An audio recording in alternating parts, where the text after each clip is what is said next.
This is Joe Thornton with Lawson Software. We're at Q in Boston, and with me is Kevin Ellsworth from Scott County. And Kevin, we just wanted to talk to you a little bit about your move to the cloud and how that's been for Scott County. Give me some of your first impressions a couple weeks into this. Yeah, so we went live in the cloud March 21st, and no complications, and the help from Lawson Managed Services was very good.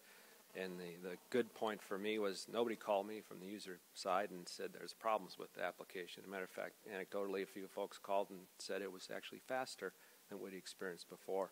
And doing my time entry and doing my approvals, it seemed to be the same as well. Whether it was the placebo effect because it was something new or not, I don't know, but it certainly did seem faster. And we had no issues so far. What are some of the objectives that Scott County has with this move to the Amazon Web Services infrastructure? What do you hope to achieve? Where do you see this taking the county?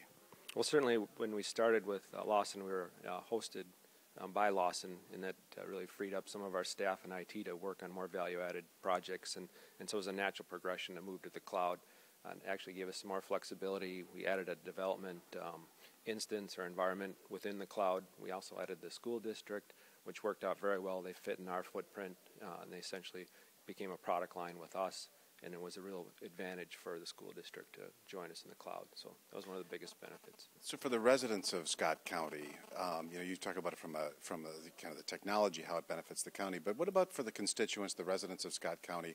What does this overall mean for them? Certainly, we have an association called Scott County Association for Leadership and Efficiency, and we look at the county kind of holistically. So all the cities and the school districts and the townships all work together, trying to compete against one another and try to help one another. And so this is one area where we've essentially lowered the total cost for our taxpayers. And it doesn't matter who delivers the service, whether it's a plow truck plowing a different street or a service. They don't care what entity is bringing the service. It's just a matter that it gets done and for the least cost and is most effective. Great. Well, congratulations on a great project, and we look forward to hearing more what Scott County does in the future. And Kevin Ellsworth from Scott County, we appreciate your time. Very good. Thanks, Joe.